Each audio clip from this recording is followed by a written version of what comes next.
ട്രേഡിങ്ങിൽ success ആകാനായിട്ട് ഒരു success മന്ത്ര നമുക്ക് വേണം. ഓം ഹ്രീം കുട്ടിച്ചത്താണ്. ഉറപ്പായിട്ടും ഇങ്ങനെ സക്സസ് ആയ ഒരാളുടെ ലൈഫും അദ്ദേഹത്തിന്റെ ട്രേഡിംഗ് സ്റ്റൈലും ഒക്കെ നമ്മൾ എടുക്കുമ്പോൾ നമുക്ക് അദ്ദേഹം ജെസ്ലി ലിവ്മോർ ആണ്. ലോകം കണ്ട ഏറ്റവും ബുദ്ധിമാനായിട്ടുള്ള ട്രേഡർ അല്ലെങ്കിൽ ഏറ്റവും കഴിവുള്ള ട്രേഡർ എന്നാണ് അദ്ദേഹം അറിയപ്പെടുന്നത്. ഇദ്ദേഹത്തിന്റെ ചില മെത്തേഡ്സ് ഇന്നും 100% നമ്മൾ അങ്ങനെ തന്നെയാണ്. എനിക്ക് തോന്നും പല ഇപ്പൊ ലൈക്ക് ക്യാൻസലിംഗ് മെത്തേഡ്, വൈക്കോഫ് തിയറി ഒക്കെ വരുന്നതൊക്കെ ഇദ്ദേഹത്തിന്റെ ശിഷ്യന്മാരാണ്. ഒന്ന് വില്യമൊനയിലും വൈക്കോഫും ഇദ്ദേഹത്തിന്റെ ശിഷ്യന്മാരാണ്. ഇദ്ദേഹത്തിൽ നിന്ന് കണ്ടും കേട്ടും ഒക്കെ പഠിച്ച ആളുകളാണ്. അപ്പോൾ ഈ പറഞ്ഞ നമ്മുടെ ജെസ്ലി വിൽമോറിനെ കുറിച്ച് എല്ലാ വലിയ ട്രേഡേഴ്സ് എപ്പോഴും കോട്ട് ചെയ്യുന്നതാണ്.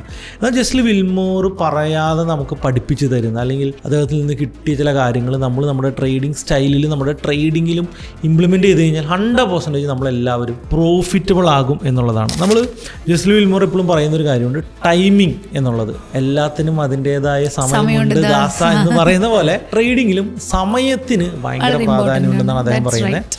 ഈ സമയത്തെ കുറിച്ചിട്ടാണ് നമ്മൾ പ്രൈസ് ആക്ഷൻ എന്ന് ഇപ്പോൾ നമ്മൾ പറയുന്നത്. അപ്പം അന്ന് ഉപയോഗിക്കുന്നത് ഡെയിലി ക്യാൻഡിൽസും വളരെ സ്ലോ ക്യാൻഡിൽസും ഒക്കെയാണ്. എന്നാൽ ഇന്ന് നമ്മൾ മിനിറ്റ് ക്യാൻഡിൽസും സെക്കൻഡ് ക്യാൻഡിൽസും വരെ ഉപയോഗിച്ചിട്ടാണ് നമ്മൾ ട്രേഡ് ചെയ്യുന്നത്. അപ്പോൾ അന്നത്തെ പ്രൈസ് ആക്ഷൻ ഇന്നത്തെ പ്രൈസ് ആക്ഷൻ തമ്മിൽ വലിയ വ്യത്യാസം ഉണ്ടെങ്കിലും പ്രിൻസിപ്പിൾസ് എല്ലാം സെയിം തന്നെയാണ്. അപ്പോൾ ടൈമിംഗ് ആദ്യമായിട്ട് മാർക്കറ്റ് പ്രൈസ് ആക്ഷനെ കുറിച്ച് പഠിക്കുകയും അത് ഉപയോഗിക്കുകയും അത് ഉപയോഗിച്ച് കോടികൾ സമ്പാദിക്കുകയും ചെയ്തൊരു വ്യക്തിയാണ് ജെസ്ലി വിൽമോർ.